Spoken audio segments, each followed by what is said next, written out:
Do you want to learn how to set up a bass startup tune for your cammed LS swap? If it's a Gen 3, we can do it right here for free on Tuner Pro. Come check it out.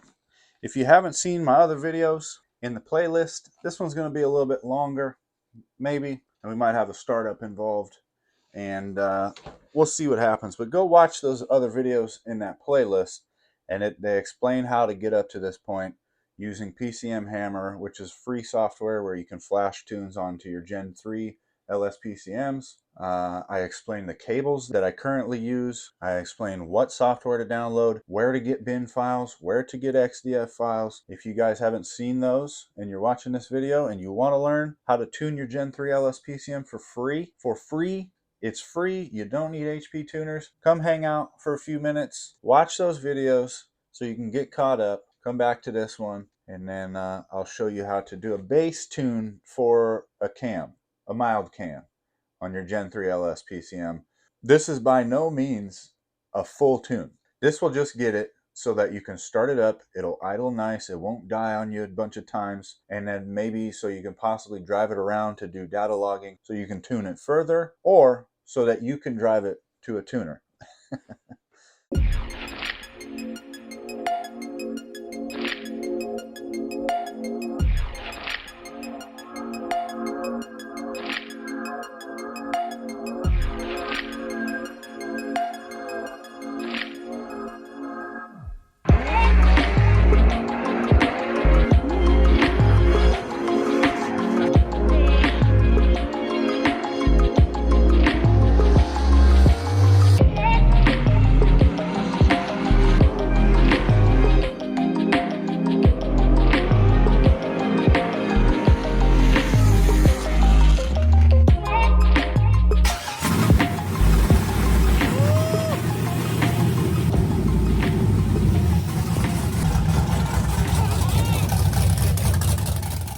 So let's get right into it. We're going to be going a little bit slower in this one, just because there's a little bit to go over. So first thing you want to do, open up Tuner Pro, obviously, and then open up your bin file and your XDF. We're using a P59 PCM for this one because it's a drive-by-wire setup.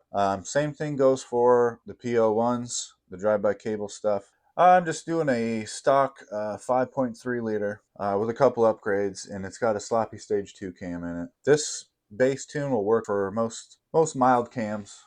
So the operating system I'm using is the 12587603. I use this one for every one of my drive-by-wire builds as long as it's a Gen 3, and I like it. I like the layout of it on here and whatnot. So anyways, let's get right into it, you guys. So first thing we're going to do is bump the idle up. Mild cams, the sloppy stage 2 isn't really a mild cam. It's kind of in between a mild and aggressive cam. It doesn't like low idles. So we're going to hit up the idle folder right here. We're going to go down to desired idle speeds. So what we're going to do is highlight this whole table by clicking in the corner, and we're going to add 200 RPM to the whole table. So we're going to hit execute.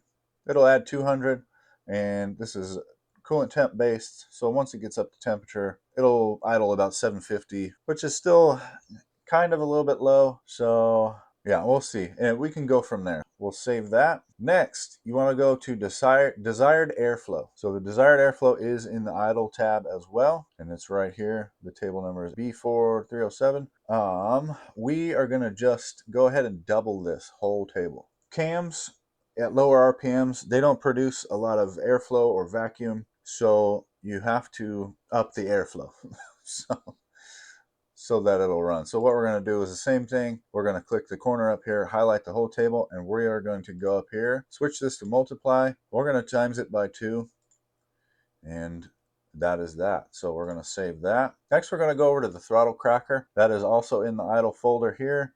We're going to go down to throttle cracker activation speed. We're going to change that from 3 miles per hour to 9. And this just helps with stopping at stop signs or stoplights, or when you have to let off the throttle for any reason. So we're going to save that one. That is the activation speed. The deactivation speed, we're going to go ahead and put at 10 and save that. So next thing we're going to do, we're going to go to the cranking VE, which is up here in the airflow tab. So click on airflow. We're going to go VE while cranking. we need to reduce this by 20% because the airflow is so low that the injectors are spraying fuel in there and it pulls up and it just floods, and it just doesn't work right. So we're going to just click the corner up here and we're going to go over to multiply again, and we're going to multiply it by 0.8, and that will reduce it by 20%, the whole table there. So there we go. Hit save on that. This one is optional. I don't really do this. I mean, I guess you can. This will turn off the dynamic fueling, basically. So if we take a 0 away from this, this will change it to math only mode.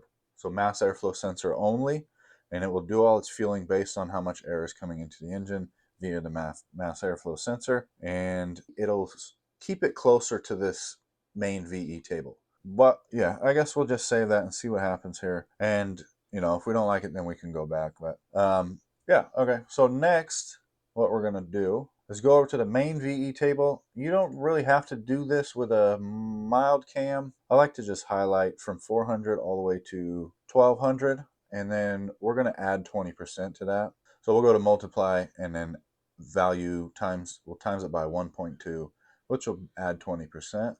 And that's just from 400 to 1200 RPM. This is telling the computer that more airflow is going into the engine, so thus it needs more fuel, even though more airflow is not going into the engine. The LS engines, when you cam them with a mild cam, they like less fuel while cranking and more fuel at idle. So we're going to up this by 1.2. Pretty sure I just did that. And now what we can do, we can go here from 1200 to, let's say, 2400, and we're going to just interpolate XY. Yes, execute. Okay, so that just smoothed that out a little bit. So now it'll be a smooth transition from 1200 to 2400 RPM, and then we can go from there. So we're going to save that, and then that's basically it. So what we're going to do is we are going to save bin as, this was a stock bin, and now we're going to write base start up for sloppy stage 2 cam. We're going to save that. So now what we can do is flash that back onto our PCM like I showed you. I'm not going to go through that whole process again because I have videos on it. So flash it back onto your PCM, hook it up to your engine.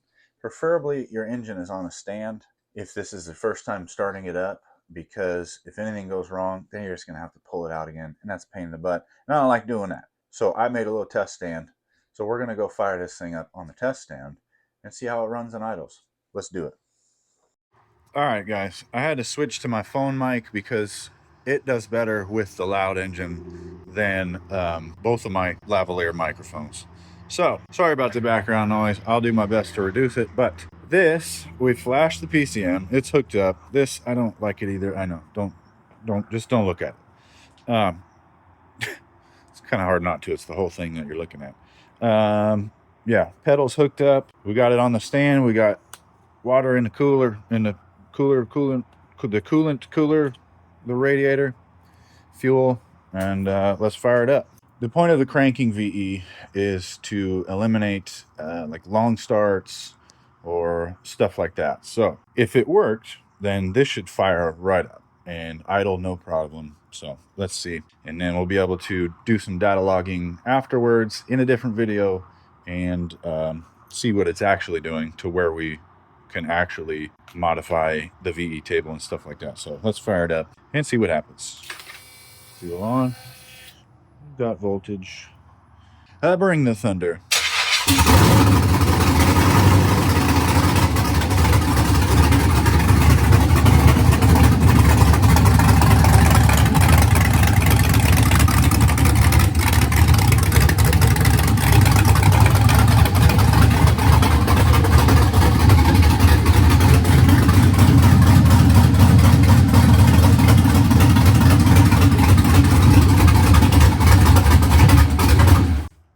And yeah, there it is.